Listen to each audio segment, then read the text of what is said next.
Bismillahirrahmanirrahim. Assalamualaikum warahmatullahi wabarakatuh. Innal hamdalillah nahmaduhu wa nasta'inuhu wa nastaghfiruh wa na'udzu billahi min shururi anfusina wa min sayyiati a'malina. Man yahdihillahu fala mudilla lahu wa man yudlil fala hadiya lahu. Wa asyhadu an la ilaha illallah wahdahu la syarika lahu wa asyhadu anna Muhammadan abduhu wa rasuluh. Ya ayyuhalladzina amanu taqullaha haqqa tuqatih wa la tamutunna illa wa antum muslimun.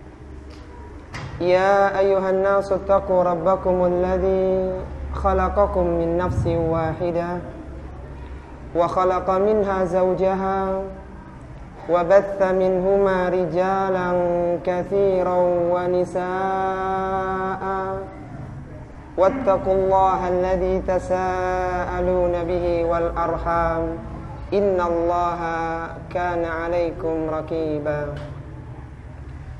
Ya ayyuhalladzina amanu taqullaha wa qulu qawlan sadida yuslih lakum a'malakum wa yaghfir lakum dhunubakum wa may yuti'illaha wa rasulahu faqad faza fawzan 'azima.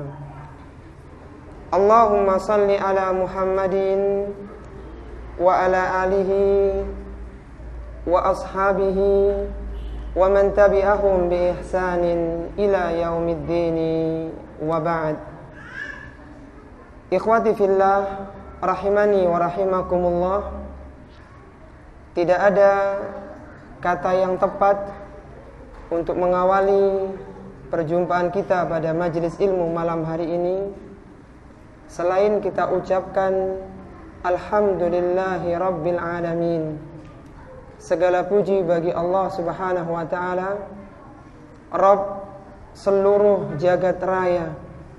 Karena hanya dengan kemudahan taufik dari Allah Subhanahu wa ta'ala, jauhnya jarak yang telah memisahkan kita, lamanya waktu yang telah menjadikan kita tidak bisa bertemu berjumpa bersama, akan tetapi kesejukan majelis ilmu, keinginan untuk duduk bersama mengkaji ilmu agama itulah yang menjadikan kita bersama-sama duduk di tempat yang mulia ini.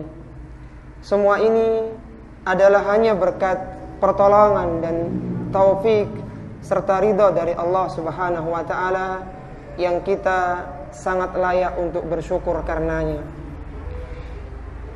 Kita juga bersyukur kepada Allah Subhanahu wa ta'ala, kita sebagai umat Rasulullah sallallahu alaihi wasallam yang dianugerahkan sebaik-baik kitab suci dan seutama-utama mukjizat Nabi sallallahu alaihi wasallam, yaitu Al-Qur'an.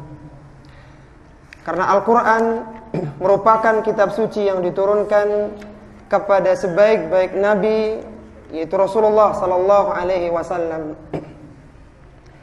Kalau dahulu Rasulullah sallallahu alaihi wasallam pernah diberikan mukjizat oleh Allah Subhanahu wa taala berupa terbenamnya bulan sebagai bukti benarnya nubuah beliau sallallahu alaihi wasallam, maka sampai hari ini awal-awal surat Al-Qamar yang menjelaskan tentang proses bagaimana mukjizat Nabi bisa membelah bulan, itu masih bisa kita baca ayatnya sampai pada hari ini. Kalaulah Rasulullah sallallahu alaihi wasallam dahulu diberikan prediksi bahwasannya Islam akan tersebar, Jaziratul Arab akan mengenal agama Islam, bahkan kota Makkah akan ditaklukkan di tangan kaum muslimin, berhala-berhala di sekitar Ka'bah akan dibersihkan, maka awal-awal surat Al-Fatah yang menjelaskan tentang akan kemenangan kaum muslimin sampai hari ini bisa kita baca dan kita bisa renungi maknanya.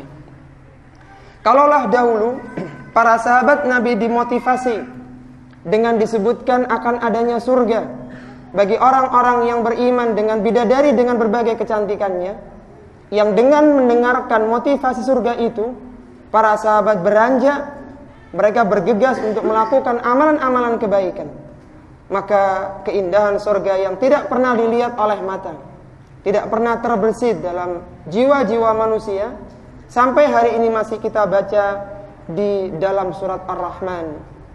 Kalaulah kitab-kitab samawi yang dahulu sudah berakhir masa berlakunya, sudah tidak lagi bisa digunakan sebagai pegangan, maka sungguh Al-Quranul Karim hadir di tengah-tengah manusia yang akan senantiasa relevan menjawab permasalahan manusia sampai terbitnya matahari dari tempat ia terbenam.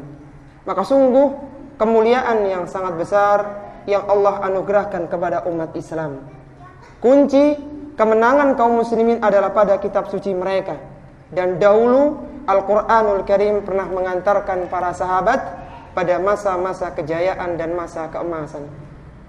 Akan tapi ikhwati fillah rahimani wa rahimakumullah, demikian utamanya Al-Quran yang tidak bisa kita sebutkan keutamaannya satu demi satu.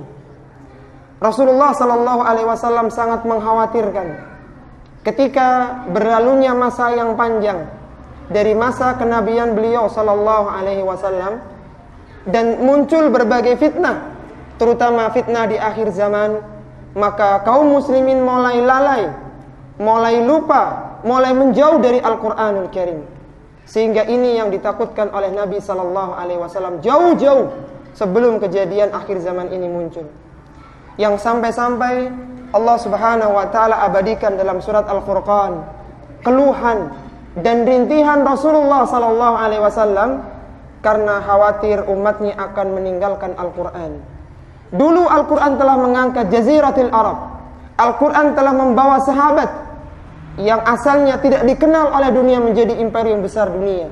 Akan tetapi ada manusia di akhir zaman yang mereka jauh dari Al-Quran. Sehingga Allah Subhanahu wa taala berfirman dalam surat Al-Furqan, "Wa qala ar-rasulu ya rabbi inna qaumi ittakhadhu hadzal qur'ana mahjura." Berkatalah Rasulullah sallallahu alaihi wasallam dalam doanya, "Wahai Rabbku, sesungguhnya kaumku menjadikan Al-Qur'an ini sebagai sesuatu yang tidak diacuhkan, sebagai sesuatu yang ditinggalkan dan tidak lagi diberikan hak-haknya sebagaimana dulu pernah dilakukan oleh para sahabat Nabi radhiyallahu taala anhum." Maka dalam kesempatan malam hari ini para ikhwan rahimani wa rahimakumullah, kita sedikit merenung, kita sedikit belajar bagaimana tentang hak-hak Al-Quran yang kami sebutkan dengan istilah 4T atau 4Ta, yaitu tahsin, tahfidz, tafsir, dan tadbik. Yang semoga Allah Subhanahu wa taala memberikan taufik kepada kita semuanya untuk bisa memahami dan melaksanakannya. Kita masuk pada hak yang pertama dari Al-Quran, yang ini merupakan kewajiban kita sebagai seorang muslim. Yang pertama pada halaman 4, yaitu tahsin. Kewajiban kita terhadap Al-Quranul Karim adalah bagaimana kita bisa indah di dalam membaca Al-Quran. Al-Quranul Karim merupakan seutama-utama zikir. Sebagaimana perkataan Al-Imam An-Nawawi rahimahullahu ta'ala dalam kitabnya Al-Adhkar. Dan seorang yang membaca Al-Quran, maka satu hurufnya dinilai dengan satu kebaikan. Dan satu kebaikan akan dilipat gandakan menjadi 10 kali lipatnya. Seorang yang membaca Al-Quran hendaknya tidak tergesa-gesa, dinikmati huruf demi huruf, kata demi kata, ayat demi ayatnya. Karena itu adalah lantunan dari firman Allah Subhanahu wa ta'ala. Sebagaimana Allah perintahkan dalam Al-Quran, warattilil Qur'ana tartila. Dan bacalah Al-Quran itu dengan tartil. Letakkan masing-masing hak huruf, mana wakaf tempat berhentinya, sehingga maknanya menjadi sempurna. Apa kata Imam An-Nawawi rahimahullahu ta'ala dalam kitabnya Tibyan fi Adabi Hamalatil Quran? Kata beliau, Qala al-ulama'u wat-tartilu mustahabbu litadabbur. Berkata para ulama, membaca Al-Qur'an itu dengan tartil adalah dianjurkan untuk tujuan tadabbur. Kita bisa mendalami makna-makna Al-Qur'an. Walakinnahu aqrabu ilal ijlali wa tawakkir wa ashaddu ta'thiran fil qalbi. Karena yang demikian itu akan dekat dengan pengagungan Al-Qur'an, penghormatan Al-Qur'an, dan akan membekas di dalam hati. Yang sering kita sampaikan dalam majelis-majelis kita, kalau seandainya seorang tidak tahu makna Al-Qur'an dengan mendengarkan murattal, bacaan lantunan Al-Qur'an sudah cukup untuk membersihkan hatinya dari kerak-kerak penyakit hati, dari hasad, dari dengki, dari emosi dan penyakit-penyakit hati yang lainnya. Pelan-pelan akan terkikis, sebagaimana dulu Al-Quran pernah mengikis dan membersihkan hati para sahabat-sahabat Nabi radhiyallahu ta'ala anhum. Sebagai seorang muslim, kita disunnahkan untuk membaguskan bacaan di dalam membaca Al-Quran. Selain tidak tergesa-gesa, maka Al-Quran harus dilagukan, harus dibuat seindah mungkin. Sebagaimana Allah Subhanahu wa taala firmankan, sebagaimana Rasulullah sallallahu alaihi wasallam sabdakan, zayyinul Qur'ana bi aswatikum. Hiasilah Al-Qur'an dengan suara-suara kalian. Sehingga muncullah sebuah disiplin ilmu di dalam Islam, yaitu ilmu tajwid, yang mengatur bagaimana kaidah di dalam membaca Al-Qur'an agar indah untuk didengarkan dan maknanya menjadi benar. Kalau kita ringkas ilmu tajwid dalam buku-buku tajwid itu, maka muncul 3 poin penting sebagai ringkasannya. Yang pertama adalah seorang mampu membedakan makharijul huruf. Dia tahu tempat keluarnya masing-masing huruf.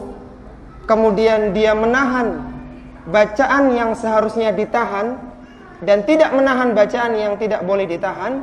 Kemudian yang ketiga, dipanjangkan bacaan yang seharusnya dipanjangkan. Yang kita rincikan pada halaman 6 itu, membedakan makharijul huruf. Jadi kalau ingin belajar baca Al-Quran, langkah yang pertama kita harus paham di manakah tempat keluarnya masing-masing huruf Al-Quran. Saya bawakan di situ tentang beberapa huruf yang mirip, yang kadang seorang yang tidak hati-hati maka tidak ada bedanya antara huruf-huruf itu. Misalnya alif dengan ain. Kalau alif itu tidak ditekan, ain itu ditekan. Ain ditekan, tidak datar. Kemudian ta dengan po. Ta itu huruf hamas sehingga ada desisannya. Ta, ti, tu, bat. Ada desisan, hamas. Adapun to isti'la, to, ti, tu, bat, to. Berat dia, lengket, isti'la. Berbeda antara ihdinas siratal mustaqim kemudian dengan huruf-hurufnya. Jadi antara ta dengan to ini berbeda.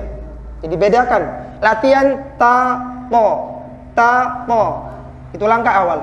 Kemudian yang sering salah juga adalah qaf dengan kaf. Qaf itu ditekan tapi nggak boleh terlalu nyangklok ya. Ihdinas siratal mustaqim. Qim terlalu nyangklok juga nggak boleh. Jadi ditekan mustaqim tapi tidak boleh terlalu dalam. Adapun kaf maka dia ringan. Ka, ki, ku, bak. Ka bukan bak, bukan tebal, tapi dia sifatnya ringan. Yang keempat antara ha dengan ha, kha dengan gha, ghain. Ha itu di tenggorokan, di kerongkongan. Adapun ha itu di pangkalnya. Dan ha ini harus jernih. Ha-hi-hu-bah. Ar-Rahmanir-Rahim. Ar-Rahmanir-Rahim. Ha bukan Ar-Rahmanir-Rahim, tapi Ar-Rahmanir-Rahim. Roh ada tekanan di dalamnya. Bedanya dengan kha, kalau ha itu jernih, adapun kha itu ada ngoroknya. Kha, ha, kha, ha, hi, hu, kha, khi, hu. Berbeda. Beda lagi dengan ghain, dan ghain ini nggak boleh mencucu. Ghairil, bukan ghairil, tapi tidak boleh ada mencucunya. Taib. Kemudian yang kelima antara dzal dengan dha. Dzal dengan dha. Kalau dzal ini tipis, dha itu tebal. Kemudian dad itu juga mirip. Tha, sin, shin, sad, za. Biasanya orang sering bingung antara sin dengan sad. Sad itu tidak boleh ada monyongnya ya. Jadi nggak boleh so. Monyong ini nggak boleh. So, si, su. Tapi ditekan. So, si, su, bas. So, si, su, bas. Su, sang, sani, sos, na, minal, musni, masi, sang, sani, so. So, bukan so. Bukan monyong. Bukan monyong, beda. Adapun sin dia tipis dan sin termasuk huruf hamz. Sa, si, su, bas. Itu makharijul huruf. Jadi kalau ingin belajar tahsin maka bedakan ain dengan alif, qaf dengan kaf, zal dengan dha, sin dengan shad dan yang semisalnya. Kemudian yang kedua, di antara pokok dari pelajaran tajwid adalah menahan bacaan yang tidak ditahan dan tidak boleh menahan bacaan yang tidak boleh ditahan.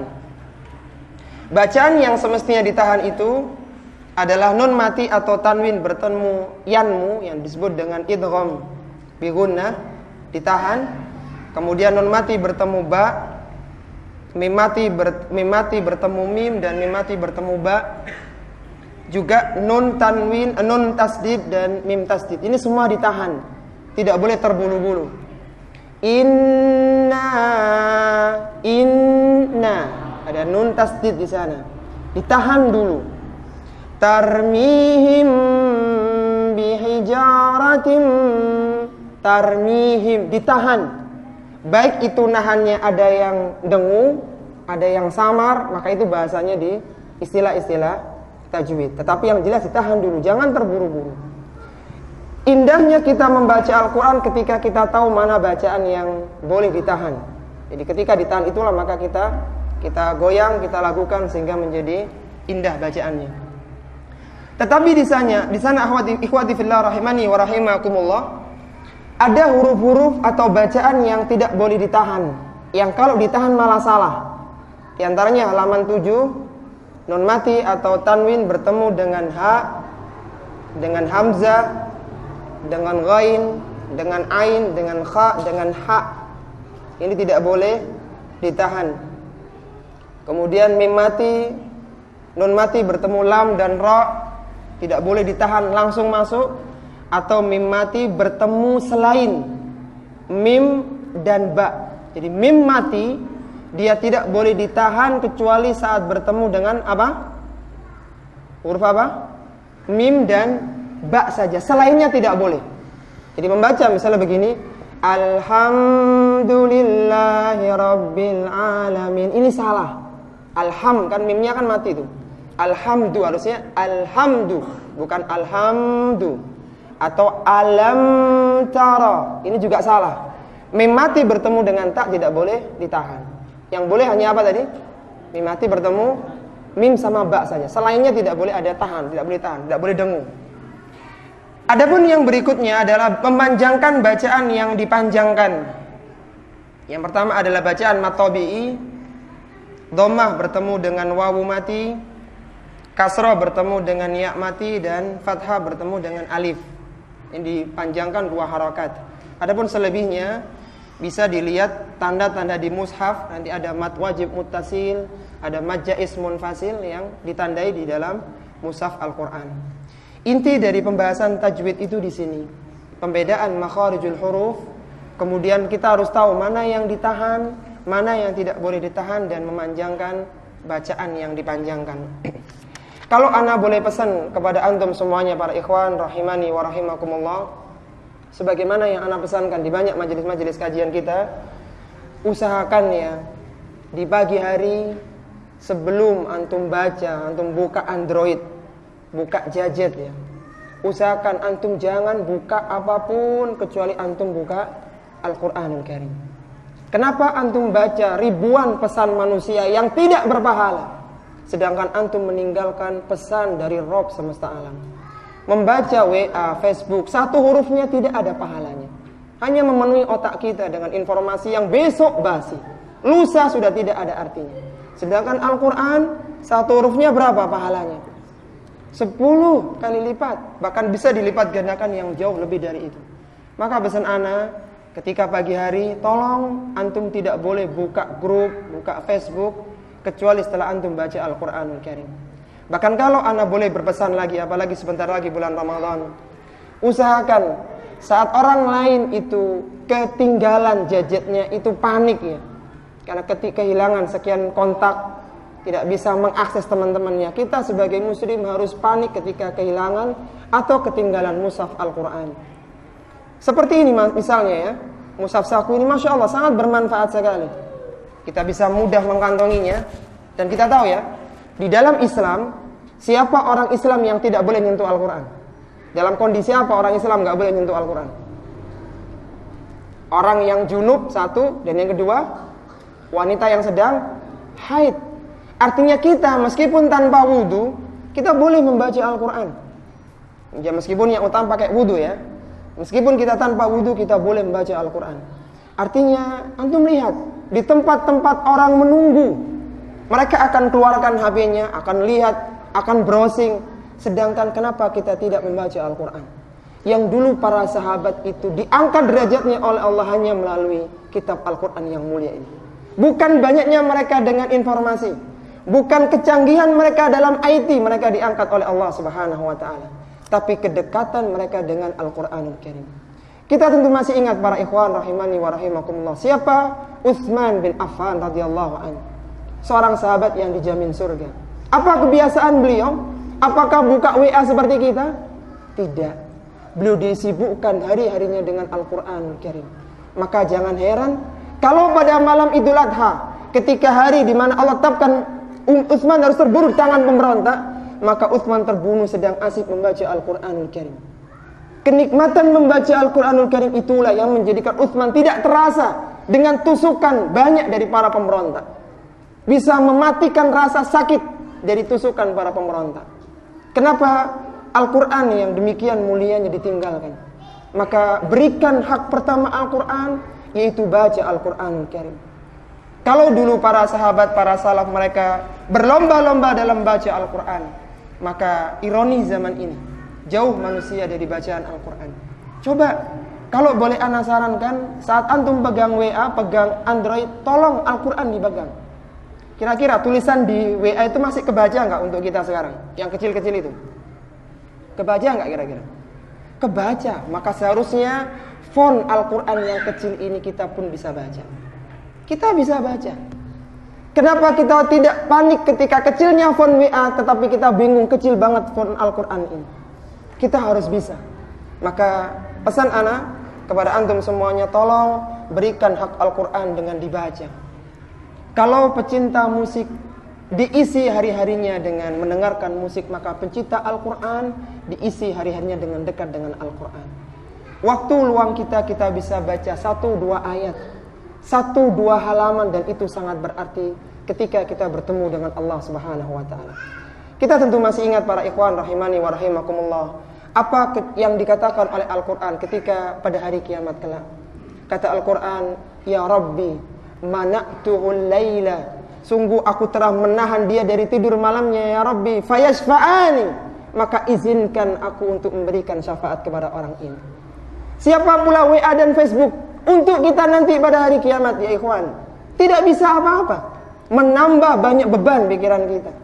Bukan berarti tidak boleh berandroid, tetapi jangan sampai Android menjadikan kita kehilangan kesempatan untuk dekat dengan firman Allah Subhanahu wa taala. Maka pesan yang pertama atau hak yang pertama, tolong baca Al-Qur'anul Karim di kesempatan apapun, terutama ketika pagi hari sebelum kita baca pesan-pesan seluruh manusia. Kemudian yang kedua, para ikhwan rahimani wa rahimakumullah, hak Al-Quran yang kedua yang merupakan kewajiban kita adalah tahfidz, yaitu cepat dalam menghafal Al-Quran. Yang perlu kita yakini bahwasannya Al-Quran merupakan kitab suci yang paling mudah untuk dihafal manusia. Bahkan tidak ada sebuah tulisan yang setebal Al-Quran ini yang mudah dihafal oleh manusia dari huruf per hurufnya kecuali Al-Quranul Karim. Coba antum lihat peraturan, perundang-undangan, siapa yang hafal? Semuanya. Tidak ada. Tetapi Al-Quran, jangankan orang dewasa, anak-anak kecil yang tidak tahu baca tulis, kalau antum talakikan ayat demi ayat, maka akan tertanam dalam hatinya. Apa kata Allah Subhanahu wa taala tentang mudahnya Al-Quran untuk dipelajari manusia? Allah berfirman, fa innama yassarnahu bilisanika la'allahum yatadakkarun. Sesungguhnya kami mudahkan Al-Quran dengan bahasamu agar mereka mendapatkan pelajaran. Dan disebutkan oleh Allah secara berulang dalam surat Al-Qalamar, walaqad yassarnal Qur'ana lidzikri fahal mim muddakir. Sungguh kami telah mudahkan Al-Quran untuk diambil pelajaran, maka adakah orang-orang yang bersedia untuk mengambil pelajaran darinya?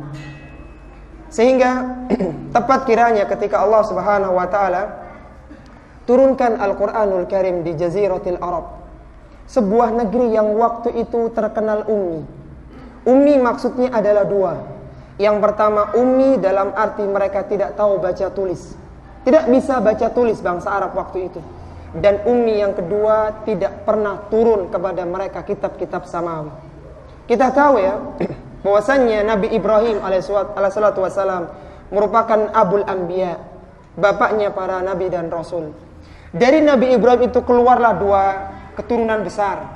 Yang pertama dari Ishak keluarlah Bani Israel, dari istrinya Sarah. Kemudian dari Hajar, siapa anaknya? Ismail, keluarlah keturunan Arab, bangsa Arab itu. Semua nabi dan rasul sejak dari Ishak sampai ke bawah itu semuanya adalah nabi-nabi Bani Israel. Nabi Daud, Nabi Sulaiman, Nabi Yunus, siapa lagi? Nabi semuanya pokoknya. Dan seutama-utama nabi Bani Israel adalah Nabi Musa alaihissalatu wassalam. Nabi Bani Israel yang terakhir siapa?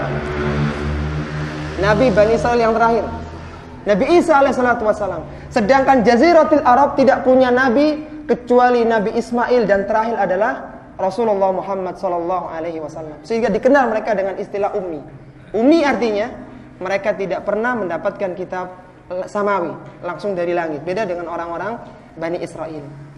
Maka orang-orang Jaziratul Arab yang ummi tadi diturunkan Al-Quran bitadarruj.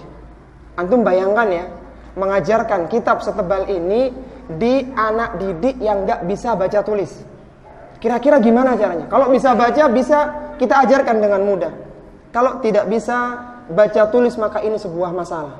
Maka cara satu-satunya adalah dengan talaki, dibacakan oleh Nabi SAW ayat demi ayat, kemudian dihafal oleh mereka. Sehingga puluhan para sahabat itu hafal Al-Quran.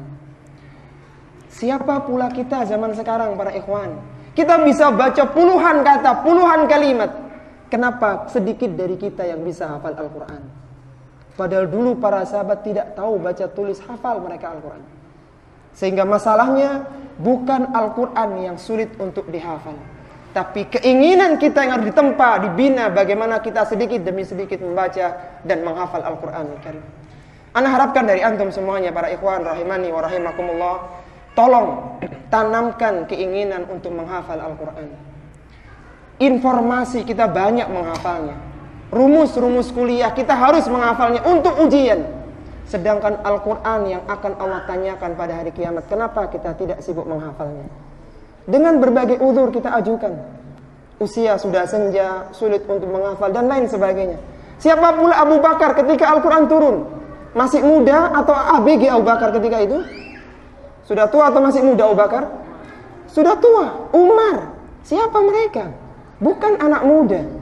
Tapi keinginan kuat mereka ingin dekat dengan Al-Quran itulah yang menjadikan mereka bisa menghafal Al-Quran. Jadi permasalahannya adalah bukan sulit untuk dihafal, tetapi keinginan untuk mau menghafal Al-Quranul Karim. Maka saya bawakan di halaman 9 yang semoga ini memantik motivasi kita untuk menghafal Al-Quran, untuk mau mencoba sedikit demi sedikit untuk menghafal Al-Quran. Ada 8 kiat ya.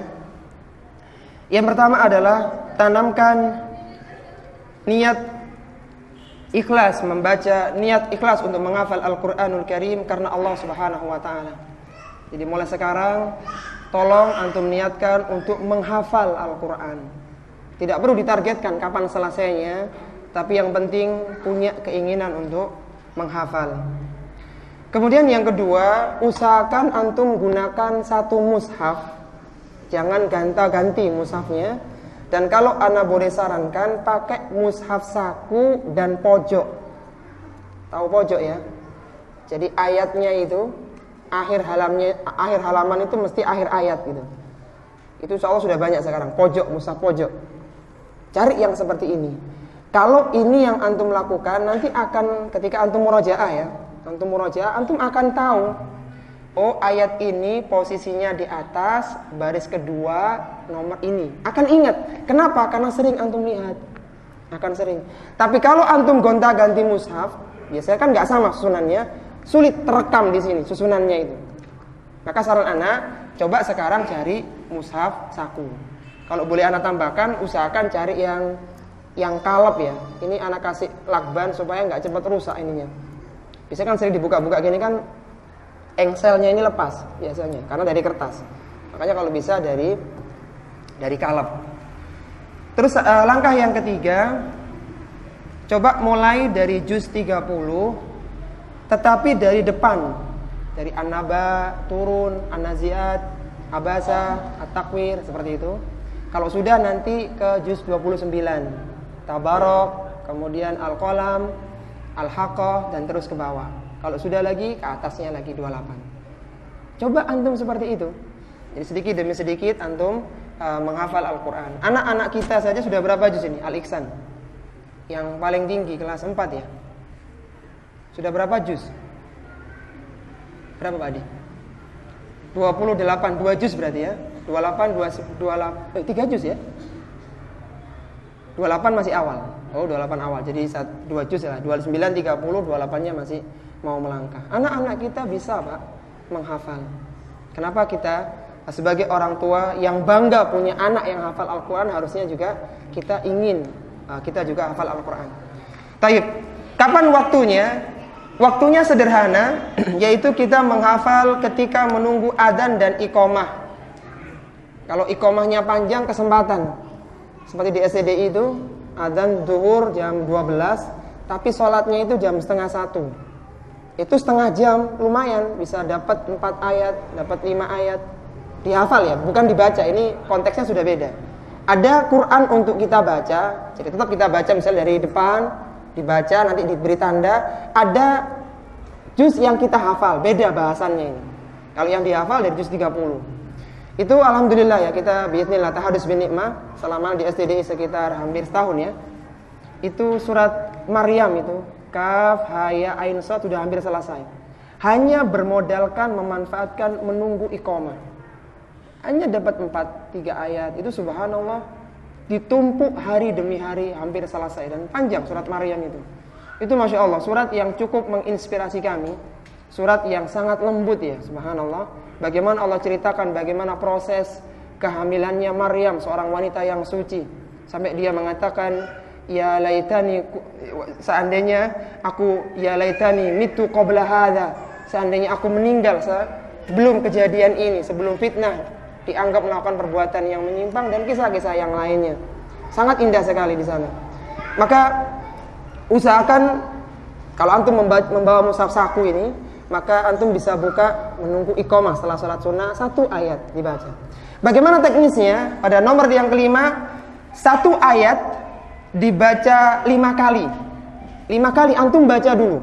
Misalnya di surat Maryam itu kaf ha ya ain sad 1, kaf ha ya ain sad 2, terus sampai 5 kali. Setelah 5 kali coba antum tutup. Kaf ha ya ain sad. Sudah hafal. Dapat 1 ayat, pindah ayat yang kedua. Baca 5 kali lagi, coba tutup. Kalau enggak hafal, buka lagi. 3 kali tutup. Hanya seperti ini menghafal Al-Quran. Sederhana. Kalau antum ingin cepat lagi, dibantu dengan menyimak murattal di surat yang antum sedang hafalkan. Misalnya antum mencoba surat An-Naba, setting di mobil atau di HP itu khusus mendengarkan surat An-Naba saja. Kalau bisa 1 qoriknya, jangan ganti-ganti. Sudah antum setel aja. Itu subhanallah cepat sekali untuk menghafal Al-Quran. Kemudian yang terakhir, yang berikutnya adalah usahakan di murojaah, diulang. Dan yang terakhir, menyetorkan hafalan kepada orang lain. Karena kadang-kadang, apalagi yang mushaf kecil ini, kadang kita kelewatan harokatnya, yang panjang kita pendekkan. Itu disetorkan. Tidak harus orang yang hafal Quran, tapi teman yang membuka mushaf kita baca, maka itu sudah cukup untuk menyetorkan hafalan. Kalau kunci dari tahsin tadi berapa? Kunci pokoknya tahsin ada 3 ya. Apa tadi? Membedakan makharijul huruf. Yang kedua, menahan yang ditahan. Yang ketiga, memanjangkan yang dipanjangkan. Adapun kunci tahfidz itu 2. Hanya 2 saja. Yang pertama adalah istiqomah, rutin 1 ayat tapi rutin. Kemudian yang kedua adalah murojaah, diulang. Coba ya, antum bayangkan begini Pak. Kalau 1 hari antum bisa hafal 1 ayat saja. Toha, Yasin, Alif, Lam, Ra. Itu kan 1 ayat semuanya. Masa nggak hafal cuma 1 gitu? Kalau setahun berapa ayat kira-kira? 1 hari 1 ayat hafal. Setahun berapa setahun? 360 ayat. Siapa yang tahu berapa ayat dalam surat Al-Baqarah? 286, subhanallah. Siapa yang tahu berapa panjangnya surat Al-Baqarah itu? 2 juz setengah. Juz pertama, juz 2 sampai pertengahan juz 3. Itu kalau antum cicil 1 nggak sampai setahun Al-Baqarah antum hafal. Al-Baqarah yang merupakan surat panjang itu antum bisa hafal. Caranya rutin, 1 ayat dihafal. Kemudian di murojaah. Kapan murojaahnya? Banyak. Saat antum misalnya nyetir mobil, antum ulang bacaannya. Kan gak harus lihat mushaf. Dan itu kelebihannya orang yang hafal Quran. Dan biasanya ya, saat antum itu senang, antum ketika sedang senang gitu ya, dapat rezeki, lagi naik gaji, maka akan terngiang-ngiang memori kebaikan. Maka yang muncul adalah hafalan Quran itu. Jadi saking senangnya kalau orang yang pecinta musik akan nyanyi dia. Maka kita akan muncul kenangan, Masya Allah. Kita ingin baca Wadhkur fil kitabi Maryam idin tabadat min ahliha makanan syarqiyya fattakhadat min dunihim hijaba fa'arsalna ilaiha ruhana fatamatsala laha basharan sawiyya. Muncul kenangan-kenangan itu. Sehingga kalau yang lainnya hanya euforia, bergembira dengan kenikmatan, maka kita kegembiraan kita lampiaskan dengan mengeluarkan dan memurojaah bacaan Al-Quran kita. Dan orang yang banyak hafalan Qurannya, maka dia yang lebih berhak untuk menjadi imam salat. Kata Nabi, waliyummakum aktsarukum Qur'anan. Yang menjadi imam salat kalian adalah yang paling banyak hafalan Qur'annya. Baik. Itu yang kedua. Kemudian yang ketiga, para ikhwan rahimani wa rahimakumullah, adalah tafsir. Tafsir maksudnya tepat di dalam memahami Al-Qur'an. Dan orang yang paling tahu tentang tafsir Al-Qur'an adalah Rasulullah SAW. Beliau adalah orang yang berhak menafsirkan Al-Qur'an. Untuk bisa memahami Al-Quran dengan benar, maka dibutuhkan perangkat keilmuan, dan banyak sekali ayat-ayat yang menyebutkan tentang perintah kita tadabbur, mendalami ayat-ayat Al-Quran. Di antaranya dalam firman Allah di surat Shad, kitabun anzalnahu ilaika mubarakun liyadabbaru ayatihi waliyatadzakkara ulul albab. Inilah sebuah kitab yang kami turunkan kepadamu dengan penuh keberkahan, supaya mereka memperhatikan ayat-ayatnya dan agar mereka mendapatkan pelajaran orang-orang yang memiliki pikiran. Al-Imam Ibnu Jarir At-Tabari, seorang ulama tafsir, pengarang kitab tafsir At-Tabari, Jami'ul Bayan an Ta'wil Ayil Quran, saat menafsirkan ayat ini beliau mengatakan, liyatadabbaru hujajallahi allati fihi wa ma syuri'a fihi minasyara'i wa yat'adhu wa ya'malu bihi. Agar mereka mentadabburi hujah-hujah Allah Subhanahu wa taala di dalamnya, serta memahami syariat Allah Subhanahu wa taala, dan agar mereka mengambil pelajaran dan mengamalkannya. Kata Imam As-Suyuti rahimallahu taala, disunahkan membaca Al-Quran disertai dengan tadabbur, pendalaman makna dan pemahaman, karena itulah tujuan diturunkannya Al-Quran, tujuan terpenting. Tadabbur itu mencakup beberapa poin. Di antaranya kita harus tahu makna dari ayat-ayat Al-Quran. Kita renungkan, kemudian kita tunduk kepada aturan yang ada di dalam Al-Quran.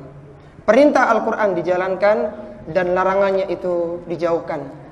Seorang tidak bisa memahami dan menafsirkan Al-Quran pada zaman sekarang kecuali ditopang dengan dua keilmuan induk dalam ilmu Al-Quran. Hampir semua ilmu itu memberikan pengaruh ya kepada Al-Quran, tetapi intinya dua. Yang pertama, dia harus tahu ulumul Quran, dan yang kedua, dia harus belajar tafsir Al-Quran. Dia melihat bagaimana tafsir-tafsir bil ma'thur. Ulumul Quran itu adalah sebuah disiplin ilmu yang membahas tentang keilmuan Al-Quran, mencakup tentang masalah asbabun nuzul, kemudian dibahas di sana tentang maki dan madani, mana ayat yang turun sebelum hijrahnya Nabi dan setelahnya, dan dibahas tentang nasah, nasih dan mansuh, serta disebutkan ayat-ayat yang muhkamat dan mutasyabihat. Asbabun nuzul adalah sebuah riwayat yang menyebutkan latar belakang tentang turunnya sebuah ayat atau surat, dan tidak bisa dikatakan sebagai sababun nuzul. Hadis tidak bisa dikatakan sebagai sababun nuzul kecuali terpenuhi dua syaratnya. Yang pertama, hadis itu adalah hadis yang bisa digunakan sebagai hujjah, hadis yang sahih atau hasan minimal. Dan yang kedua, menyebutkan tentang kronologi turunnya ayat. Bisa jadi suatu hadis, sudah isya ya? Gimana? Adzan dulu kemudian teruskan ya. Baik, saya teruskan dikit lagi ya. Bisa jadi sebuah hadis itu hanya berkaitan dengan bahasan suatu ayat, atau bisa jadi hadis itu menafsirkan ayat, tetapi hadis ini bukan dikatakan sebagai sababun nuzul. Bisa dipahami ya? Jadi nggak serta-merta ada hadis yang berkaitan dengan ayat ini kita katakan ini sababun nuzul, belum tentu. Bisa jadi dia hanya sebagai penafsir, bisa berkenaan dan yang semisalnya, bukan menjadi sababun nuzul. Iya, taib, kita simak adzan dulu. Silakan. Taib, kita lanjutkan. Sebelumnya kita ulang sedikit ya. Tadi hadis dikatakan sebagai sababun nuzul atau sebagai sebab turunnya ayat. Dua kriterianya. Apa tadi yang pertama? Hadis dikatakan sebagai sebab turunnya sebuah ayat harus terpenuhi dua kriteria. Yang pertama apa tadi? Hadis itu adalah hadis yang bisa digunakan sebagai hujjah. Artinya derajatnya itu sahih atau minimal hasan. Kemudian yang kedua apa? Hadis itu menyebutkan tentang kronologi turunnya sebuah ayat. Dia tidak hanya menjelaskan, menafsirkan, dan tidak hanya berkaitan dengan ayat yang sedang dibahas. Taib, itu asbabun nuzul, dan ada beberapa kaidah-kaidah yang lain ya. Kemudian yang kedua tentang nasah atau an-nasih wal mansukh. Nasah di dalam Al-Qur'an itu ada yang dinasah hanya lafadznya tidak ada, hukumnya berlaku. Ada yang hukumnya tidak berlaku, lafadznya ada. Dan ada yang dinasah dua-duanya, lafadznya tidak ada, hukumnya tidak ada. Di antara contoh ayat yang lafadznya ada tetapi hukumnya tidak berlaku adalah ayat tentang ayatul munajah yang pernah kita bahas. Ayat tentang perintah mengeluarkan sedekah sebelum berkonsultasi dengan Nabi sallallahu alaihi wasallam. Allah berfirman dalam Al-Qur'an, "Ya ayyuhalladzina amanu idza najaitumur rasula faqaddimu baina yaday najwakum shadaqah." Wahai orang-orang yang beriman, ketika kalian ingin berkonsultasi dengan Nabi sallallahu alaihi wasallam, maka awali dengan sedekah. Jumhur para mufassirin sebagaimana disebutkan dalam kitab-kitab tafsir menganggap hadis ini sudah mansukh hukumnya, dimansuh dan dinasah oleh ayat yang setelahnya. Redaksinya ada, tetapi hukumnya sudah tidak berlaku lagi. Sehingga kalau konsultasi dengan ustadz, antum tidak harus ngasih sedekah kepada ustadz itu. Tidak, karena udah nggak berlaku lagi hukumnya. Ya. Taib. Kemudian yang berikutnya adalah tentang maki dan madani, halaman 13. Seluruh ayat Al-Quran kalau dilihat dari tempat diturunkannya seluruh surat-surat Al-Quran, maka dia hanya terpilah menjadi dua saja. Apakah itu dia makiyah? Apa itu makiyah? Turun sebelum hijrahnya Nabi ke Madinah, bukan turun di Makkah loh. Sebelum hijrah. Adapun Madaniyah setelah hijrahnya Nabi sallallahu alaihi wasallam. Berapa tahun Rasulullah di Makkah? Di Makkah 13 tahun. Adapun di Madinah 10 tahun. Kalau kita klasifikasikan ya berdasarkan pembahasan yang dibawakan oleh Syekh Manak Qattan dalam kitabnya Mabahith fi Ulumil Quran, surat-surat Al-Quran itu ada yang sepakat tentang makinya, ada yang disepakati madaniyahnya, dan ada yang diperselisihkan apakah dia maki atau madani. Perselisihan. Setelah kita tahu, kita sepakati bersama bahwa terkadang di dalam surat makiyah itu ada beberapa ayat madaniyah. Demikian pula terkadang dalam surat madaniyah terdapat ayat-ayat makiyah. Terkadang, karena kan turunnya itu berangsur-angsur, nggak berurutan begitu, baru ditata di akhir-akhirnya. Kalau kita klasifikasikan pada halaman 13 itu, surat makiyah itu 81 surat. Sedangkan surat Madaniyah 20 surat. Yang diantara ciri Madaniyah itu diawali dengan ya ayyuhalladzina amanu. Kalau Makiyah diantaranya cirinya adalah ya ayyuhan nasu. Itu kalau Madaniyah 20, 81 itu Makiyah, sepakat mereka. Ada 13 surat yang diperselisihkan. Di antaranya adalah surat Al-Insan yang pernah kita bahas. Apakah itu maki atau madani? Meskipun kami lebih cenderung itu adalah surat madaniyah. Sehingga di juz 29 antum ingat ya, juz 29 semua suratnya adalah makiyah kecuali surat Al-Insan saja. Meskipun itu khilaf tadi itu. Yang diperselisihkan pula adalah surat Al-Mutaffifin. Apakah itu makiyah atau madaniyah? Karena begini, surat yang terakhir diturunkan kepada Nabi sebelum beliau berangkat ke Madinah adalah surat Al-Mutaffifin. Maka khilaf di sana, apakah ini masuk jajaran makiyah ataukah masuk jajaran madaniyah?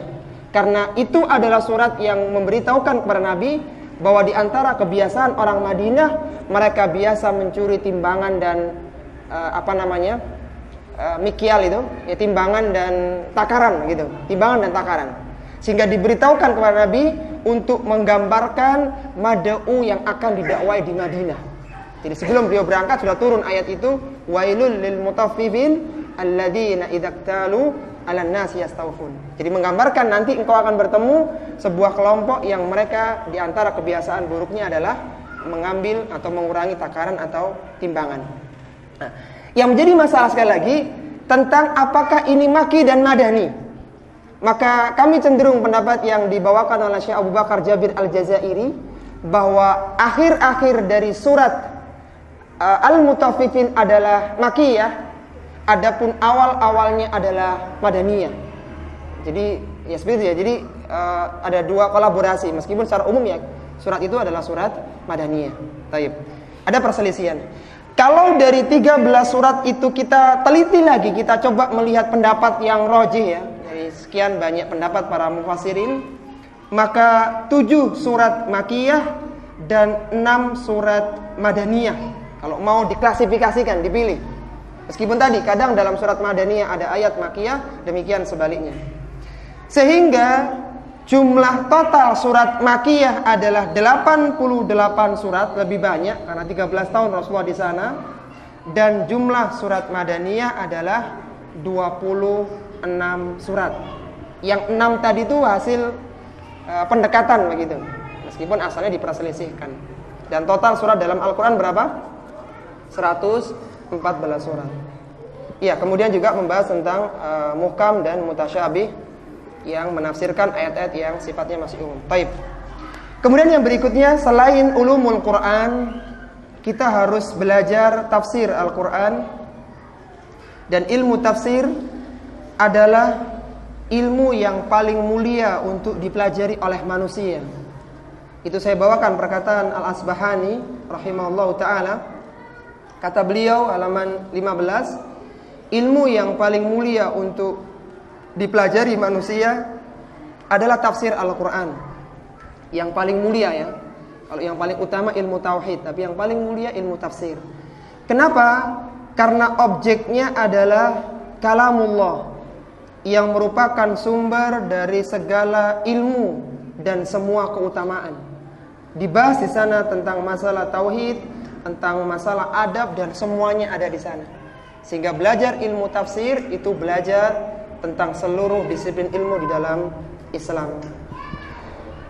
Seorang tabi'in, Al-Qadi Iyas bin Muawiyah, pernah mengatakan, perumpamaan orang yang membaca Al-Quran namun tidak mengerti tafsir adalah seperti orang yang dibawakan sebuah surat dari raja kepada mereka di malam hari, namun dia tidak punya lampu, nggak tahu isi surat itu, sehingga dia dirasuki rasa ketakutan karena tidak tahu isinya. Jangan-jangan ini panggilan, jangan-jangan ini hukuman, dan yang semisalnya.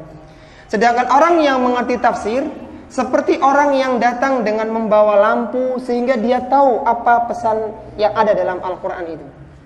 Kalau boleh kita buat sebuah analogi ya, kita ini sedang mendaki ke gunung, yang kiri kanan ada jurang, ada tebing, kemudian ada rambu-rambu, dilarang nyemplung, dilarang belok gitu, hati-hati tikungan tajam, itu ada rambu-rambunya.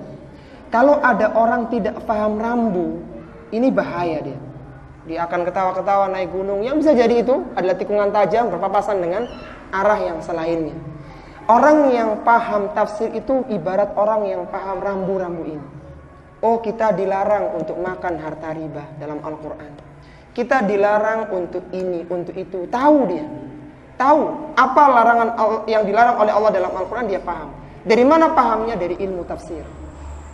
Ada sebuah kisah yang sempat menginspirasi kami ketika kami bimbingan disertasi kepada salah satu penguji utama ya, Profesor Doktor. Beliau banyak memberikan wacana kepada kita, di antaranya yang saya ambil begini. Pernah suatu ketika beliau ini diundang di sebuah pengajian.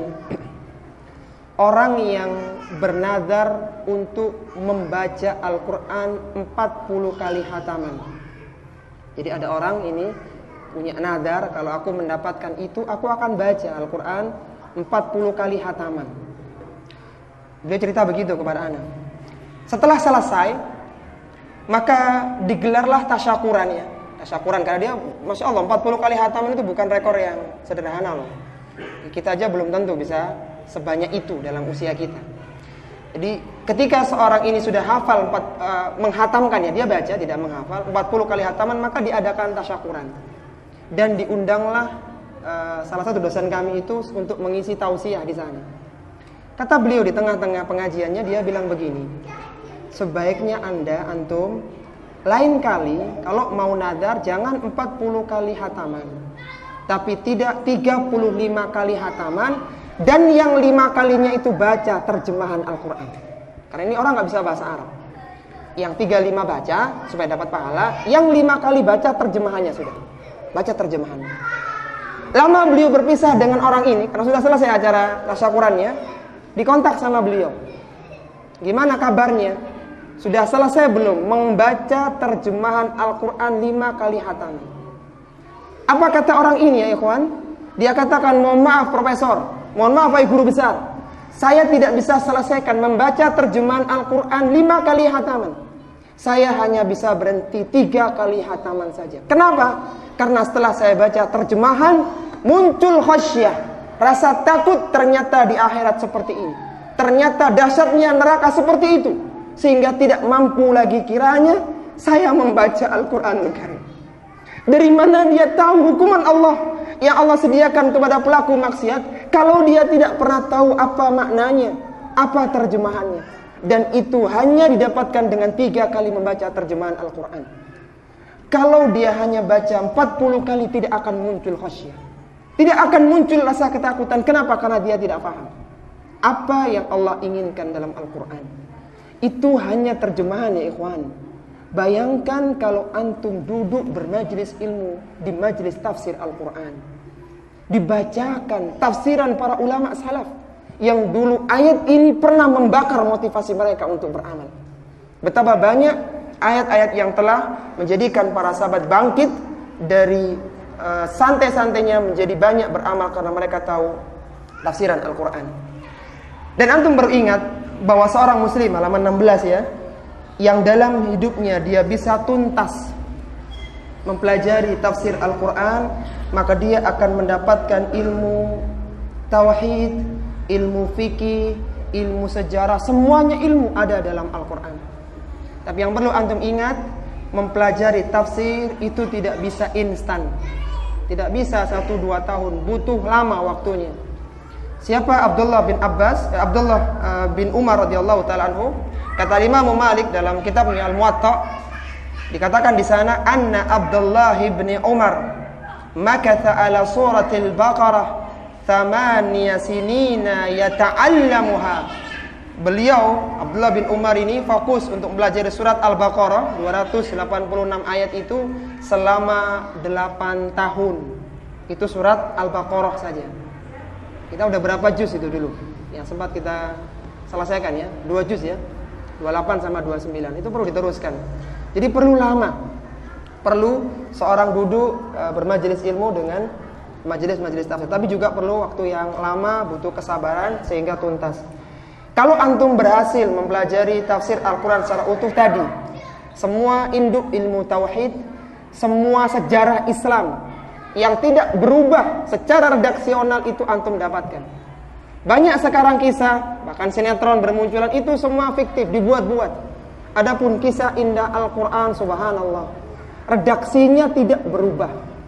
Dan Masya Allah ya, bahasa Al-Quran sejak 14 abad yang lalu sampai sekarang masih nikmat untuk kita baca.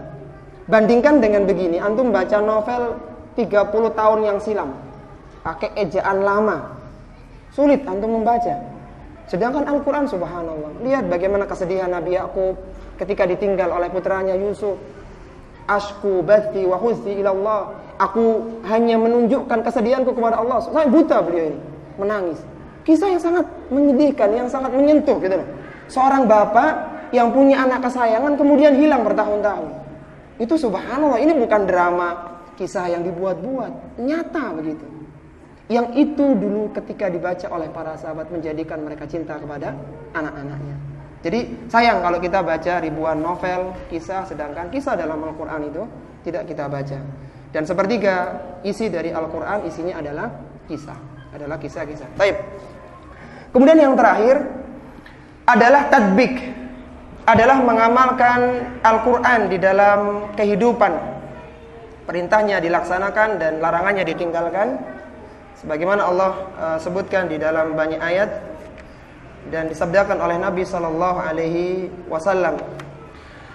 Di dalam mengamalkan Al-Quran, halaman 17 paragraf yang bawah, hendaknya langsung setelah selesai belajar Al-Quran. Jadi kalau antum nanti belajar tafsir, setelah selesai dapat poin itu langsung diamalkan ya. Karena itulah yang dilakukan oleh para sahabat. Jangan nunggu hatam, jangan nunggu setelah selesai baru kita ngamalkan. Kalau seperti itu berat sekali. Lihatlah bagaimana para sahabat ketika mereka mempelajari Al-Quran. Kata Abdullah bin Mas'ud, seorang sahabat pakar tafsir yang wafat tahun 32 Hijriah di Madinah, halaman 18, kana ar-rajulu minna idza ta'allama asyra ayatin lam yujawizhunna hatta ya'rifa ma'anihinna wal amala bihinna. Seorang laki-laki dari kami, dari kalangan para sahabat, ketika kami belajar 10 ayat, maka kami tidak meninggalkannya, kami tidak pindah pada ayat berikutnya sampai kami ketahui maknanya dan kami mengamalkan isinya. Jadi ngamalkannya nunggu hatam atau langsung setelah selesai kajian? Nunggu hatam atau langsung? Langsung selesai kajian. Dan kalau ana boleh pesan ke antum sekarang ya, karena mungkin kita tidak bisa bermajelis ilmu lagi mungkin ya, semoga Allah mudahkan untuk bisa terus belajar ilmu Al-Quran. Sebaiknya pengamalan Al-Quran itu kolektif. Ya kalau memang harus individu seperti sholat, ya itu kan nggak bisa bareng-bareng. Tapi kalau tidak, usahakan ada kelompok, ada grup, bagaimana kita jalankan pesan Al-Quran. Dan itu dulu yang dilakukan para sahabat. Mereka tidak individu dalam mengamalkan Al-Quran. Mereka ajak, mereka promosikan, mereka membuat sebuah kekuatan untuk mengamalkan Al-Quran. Lihat perkataan dari Abdurrahman As-Sulami yang dinukil oleh Syekh Muhammad Ibn Shalih Al-Utsaimin dalam Ushul fit Tafsir. Kata beliau, haddatsana alladhi kanu yaqra'una al-Qur'ana. Telah menceritakan kepada kami para sahabat yang membacakan Al-Quran. Siapa mereka? Ka Utsman bin Affan. Lihat, Utsman bin Affan, sahabat yang dekat dengan Al-Quran. Wa Abdullah bin Mas'udin, sahabat pakar tafsir Abdullah bin Mas'ud. Wa ghairihima, dan selain dari mereka keduanya. Gimana mereka? Annahum kanu idza ta'allamu minan nabiy sallallahu alaihi wasallam asyra ayatin. Mereka kalau belajar 10 ayat dari Nabi sallallahu alaihi wasallam, lam yujawizha hatta yata'allamu ma fiha minal ilmi wal amal. Mereka tidak meninggalkannya kecuali setelah mereka mendapatkan, mereka pelajari secara keilmuan dan bagaimana praktek pengamalannya. Apa kata mereka? Qalu, mereka mengatakan, lihat ucapannya ini, fata'allamnal qur'ana wal ilma wal amala jami'an. Kami, para sahabat, mempelajari Al-Quran secara keilmuan dan pengamalan. Jadi ngamalkannya sendiri-sendiri atau kolektif? Kolektif, kami, kata mereka, bareng. Itu disebutkan, saya bawakan contoh. Misalnya halaman 19, di dalam Al-Quran itu ada perintah untuk menjauhi su'udzon. Di dalam surat Al-Hujurat. Jadi persatuan kaum muslimin itu awal letaknya dari su'udzon, dari buruk sangka. Kalau sudah mulai muncul su'udzon kepada seorang muslim, harus dikikis pelan-pelan, baik itu dengan tabayun dan semisalnya. Kalau ini tidak dibiarkan ya, kalau dia dibiarkan, maka menjadi bergulir, menjadi sebuah kekuatan yang akan merusak kaum muslimin. Kemudian di sana ada perintah untuk taubatan nasuha, perintah untuk menjaga diri dan keluarga dari api neraka dan semisalnya. Adapun larangannya ada larangan untuk berbicara sembunyi-sembunyi membahas masalah dosa. Jadi kalau ada rapat isinya kok menggunjing, itu nggak boleh sudah. Ingatkan, ini nggak boleh, rapat ini nggak benar kayaknya. Rapat ini kayaknya cuma dapat dosa kita ini. Ingatkan, kalau nggak berontung keluar. Kemudian dilarang kita merendahkan orang yang lain. Saudara kita sama muslim, sejelek apapun mereka, mereka adalah saudara kita. Innamal mu'minuna ikhwah, kata Allah. Artinya tidak boleh kita menjelek-jelekan mereka. Orang yang menjelek-jelekan muslim yang lainnya, itu kata Nabi cukup menunjukkan buruknya amal perbuatannya, buruknya dia. Bihasbi mri'in minasyarri an yahkir akhahul muslim.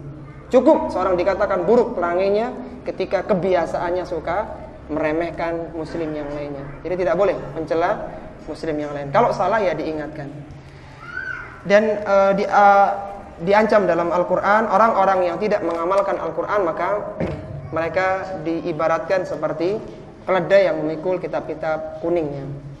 Jadi coba dibuat sebuah semacam kepanitiaan kecil, bagaimana setelah kita belajar Al-Quran ini kita praktekkan.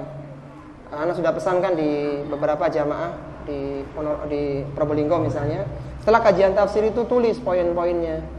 Misalnya kita harus memperbanyak sedekah. Itu ada dalam Al-Quran. Allah berfirman dalam surat Al-Munafikun, ya ayyuhalladzina amanu anfiqu mimma razaqnakum min qabli ayyati ahadakumul maut. Sedekah, mau nggak mau kita harus keluarkan uang dan yang semisalnya. Jadi dibuat poin-poinnya, kira-kira apa yang bisa kita amalkan dari Al-Quran. Baik, kita simpulkan dulu para ikhwan dari pembahasan kita malam hari ini. Ada 4 hak Al-Quran yang perlu kita jalankan. Apa yang pertama? Tahsin. Apa itu tahsin? Apa tahsin? Indah dalam baca Al-Quran. Caranya harus belajar tajwid. Yang kedua apa? Tahfidz.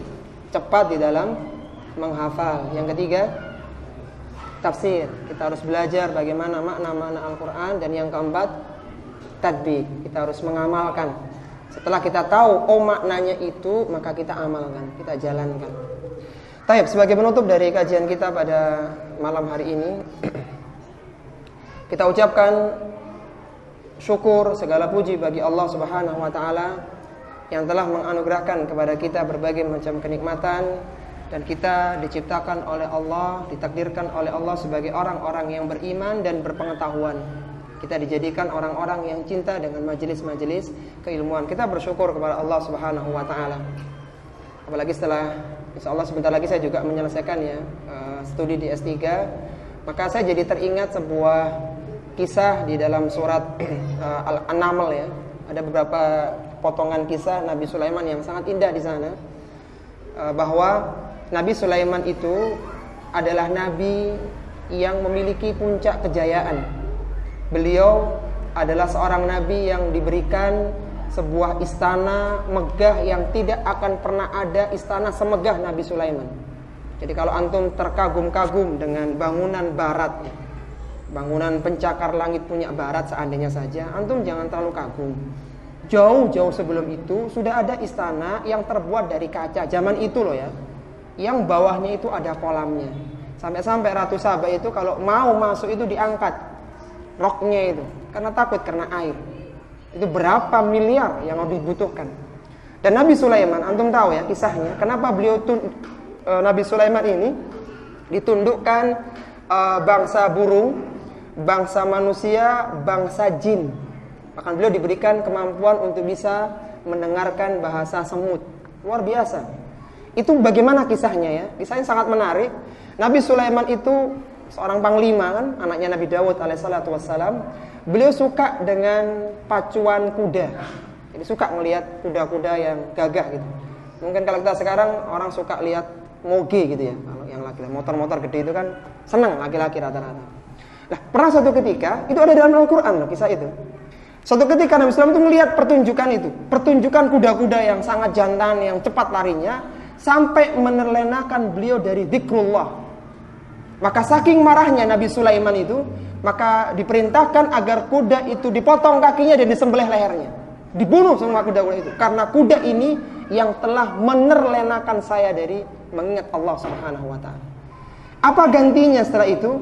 Karena kuda yang dulu dibanggakan bisa menundukkan jalanan, maka sebagai gantinya, kata Syekh Sa'di rahimahullah ta'ala, Allah tundukkan angin kepada Nabi Sulaiman. Allah tundukkan burung. Karena Nabi Sulaiman berani mengalahkan sesuatu yang bisa menerlenakan dia dari zikrullah.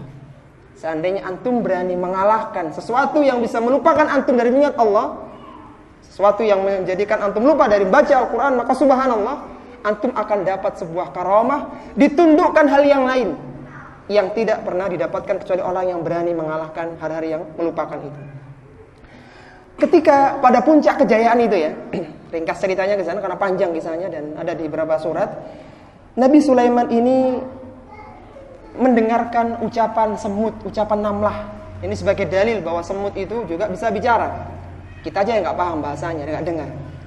Apa kata semut ya yang Allah subhanallah sebutkan dalam surat An-Naml itu? Qalat namlatun. Berkatalah namlah, semut, ketika Nabi Sulaiman akan lewat dengan pasukannya, kata semut itu, ya ayyuhan namlah, wahai para semut, udkhulu masakinakum, masuklah kalian ke rumah-rumah kalian, ke sarang-sarang kalian. Ya la yahtimannakum Sulaiman wa junuduhu wa hum la yash'urun. Jangan sampai kalian terinjak oleh Sulaiman dan bala tentaranya, wa hum la yash'urun, dan mereka tidak menyadarinya. Ucapan ini para ikhwan terdengar oleh Nabi Sulaiman. Subhanallah, tidak semua orang diberikan kemampuan mendengarkan bahasa semut, sedangkan Allah berikan kepada saya. Maka tersenyumlah Nabi Sulaiman dan memanjatkan sebuah doa yang kami bawakan pada halaman 22 itu. Doa kesyukuran Nabi Sulaiman di puncak kejayaannya. Bukan kesombongan macam Qarun, bukan kesombongan gaya Fir'aun, tetapi kesyukuran yang muncul di benak Nabi Sulaiman. Apa kata beliau? Rabbi auzi'ni an ashkura ni'mataka allati an'amta alayya wa ala walidayya wa an a'mala salihan tardah wa adkhilni birahmatika fi ibadika salihin. Kata Nabi Sulaiman alaihissalatu wassalam, wahai Rabbku, berikanlah aku taufik, aku ilham untuk bisa mensyukuri semua nikmat ini. Ini kalau kita renungi, subhanallah, sangat dalam ya ikhwan. Antum lihat, kita ini sudah punya keluarga. Secara umum ya, kita punya anak-anak yang ceria, kita punya pekerjaan, kita punya rumah. Ini semua nikmat. Maka apa lagi yang kita cari setelah ini? Selain kita berusaha mensyukuri nikmat-nikmat itu. Kata Nabi Sulaiman, Rabbi auzi'ni, berikanlah taufik, ilham kepadaku, an ashkura ni'mataka allati an'amta alayya, terhadap nikmat yang engkau anugerahkan kepadaku ini ya Allah. Wa an a'mala wa ala walidayya, dan apa yang kau berikan kepada kedua orang tuaku, Nabi Daud dan istrinya. Wa an a'mala salihan tardah, berikanlah aku ilham, aku taufik untuk bisa mengisi usiaku, sisa usiaku dengan amalan-amalan yang kau ridhoi. Jadi saat ini sisa usia kita ini kita isi dengan ibadah kepada Allah Subhanahu wa taala. Wa adkhilni birahmatika fi ibadika salihin, dan masukkanlah aku ke dalam hamba-hambamu yang saleh. Jadi beliau ingin mengisi hari-harinya di hari tuanya ketika mendapatkan puncak kenikmatan dengan banyak beribadah kepada Allah dan memohon kepada Allah akan dimasukkan ke dalam orang-orang yang saleh. Ini yang seharusnya kita lakukan di usia kita ini, di sisa usia kita ini. Dan di antara bentuk syukur kita para ikhwan rahimani wa rahimakumullah adalah marilah kita jadikan sisa usia kita untuk berkhidmat kepada Al-Quran. Dengan cara kita biasakan membaca Al-Quran, menghafal, mentadabburi dan mengamalkan kandungan Al-Quran. Semoga Allah Subhanahu wa taala merahmati Al-Imam Al-Qurtubi rahimahullah ta'ala, sebuah ulama yang menyusun kitab tafsir Al-Jami' li Ahkamil Quran setebal 20 jilid ya. Ini tafsir kita itu, kalau kita kumpulkan ini hanya 3 juz, jadinya cuma segini, juz 10. Alhamdulillah sudah mendapatkan pengantar dari Dr. Muhammad Nur Ihsan MA, salah satu dosen STDI. Beliau ngasih pengantar di sini. Artinya beliau ridho dengan proyek ini, dan kita mohon kepada Allah semoga bisa diteruskan pada jilid-jilid berikutnya. Al-Imam Al-Qurtubi, apa perkataan beliau dalam muqaddimah tafsirnya? Ketika ingin berkhidmat ya, ingin sisa usianya diberikan hanya untuk Allah melalui Al-Qur'anul Karim. Dan itu yang dilakukan oleh para orang-orang soleh. Kita tahu ya, kisah orang tuanya Maryam. Orang tuanya Maryam itu, ibunya Maryam ya, itu punya nazar kalau nanti anaknya lahir, maka anak ini akan dijadikan menjadi pelayan di Baitullah, di Mekah, di Ka'bah itu, menjadi pelayan sana. Jadi pelayan agama Allah Subhanahu wa taala. Tapi qadarullah, ternyata yang dikandung itu bukan anak laki-laki. Sampai disampaikan oleh ibunya, "Walaisa dzakaru kal untha." Wahai Rabbku, ternyata anakku ini bukan anak laki-laki, ternyata perempuan, Maryam. Tapi tetap Maryam ini akhirnya diasuh oleh seorang nabi, yaitu Nabi Zakaria, setelah diadakan undian. Dan Nabi Zakaria adalah nabi yang awalnya tidak punya keturunan. Lama beliau tidak punya keturunan, kemudian baru diberikan anak dengan nama Yahya. lama. Ada disebutkan dalam sebuah riwayat itu 40 tahun. Artinya ingin saya katakan bahwa orang-orang soleh terdahulu ketika mereka dalam puncak kesolehannya, mereka ingin apa sih yang bisa saya berikan untuk agama ini. Kalau saya punya anak saya akan saya abdikan untuk Islam. Kalau saya punya ilmu, saya akan berikan ilmu ini untuk Islam. Itu rata-rata pikiran orang soleh zaman dulu. Demikian pula yang muncul di benak Al-Imam Al-Qurtubi rahimallahu ta'ala. Lihat ucapan indahnya dalam halaman 23. Beliau mengatakan, ketika kitabullah adalah penjamin semua ilmu syariat yang menjelaskan tentang sunnah dan wajib, dibawa turun oleh Al-Amin dari langit, malaikat Jibril, dan diterima oleh Al-Amin yang ada di bumi, yaitu Rasulullah sallallahu alaihi wasallam, sebaik-baik rasul yang ada di langit dan di bumi. Maka aku, Al-Imam Al-Qurtubi, memilih untuk menyibukkan diri sepanjang usiaku dengannya dan menghabiskan usiaku di dalamnya. Jadi beliau bertekad bahwa detik-detik akhir usianya itu digunakan untuk berkhidmat, untuk menafsirkan Al-Quran Karim. Saya coba menghitung ya, sampai ini ada revisinya beberapa poin. Ternyata untuk membuat 3 juz sampai keluar revisinya, meskipun sempat tertunda dengan disertasi, ini 3 tahun 9 hari ternyata. Waktu yang kita butuhkan hanya untuk membahas 3 juz ini. Jadi antum tinggal ngalikan, kalau ada 30 juz, yang 3 juznya 3 tahun, berarti berapa tahun? 3 juznya itu butuh waktu 3 tahun ya, berarti per tahunnya kan 1 juz gitu kan. Kalau 30 juz berapa tahun kira-kira?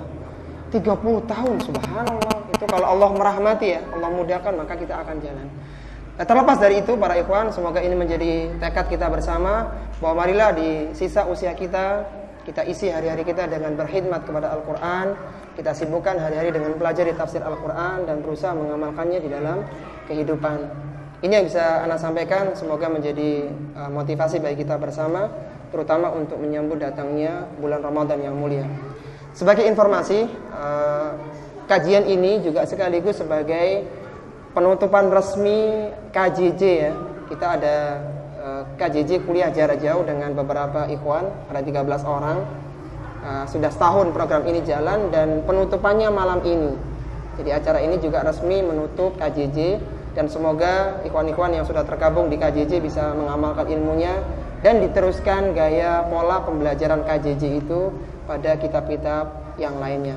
Akhirnya kita mohon kepada Allah Subhanahu wa taala dengan seluruh nama-namanya husna dan sifat-sifatnya ulia, agar menjadikan kita termasuk orang-orang yang bisa melaksanakan hak-hak Al-Quran, dijadikan hati kita sejuk dengan bacaan Al-Quran, dan perbuatan kita bisa mencerminkan pesan-pesan Allah yang Allah sebutkan dalam Al-Quran. Kita juga mohon kepada Allah Subhanahu wa taala dengan seluruh nama-namanya husna dan sifat-sifatnya ulia, sebagaimana Allah memudahkan kita untuk berkumpul bersama di majelis kajian ilmu yang mulia. Semoga Allah memudahkan pertemuan kita di surga Firdaus Al-A'la, tempat yang mana tidak ada ucapan sia-sia, yang ada adalah ucapan salam sejahtera. Wassallallahu ala nabiyyina Muhammadin wa ala alihi wa sahbihi wasallam. Subhanakallahumma bihamdika asyhadu an la ilaha illa anta astaghfiruka wa atubu ilaik. Wa akhiru da'wana alhamdulillahi rabbil alamin. Wassalamualaikum warahmatullahi wabarakatuh.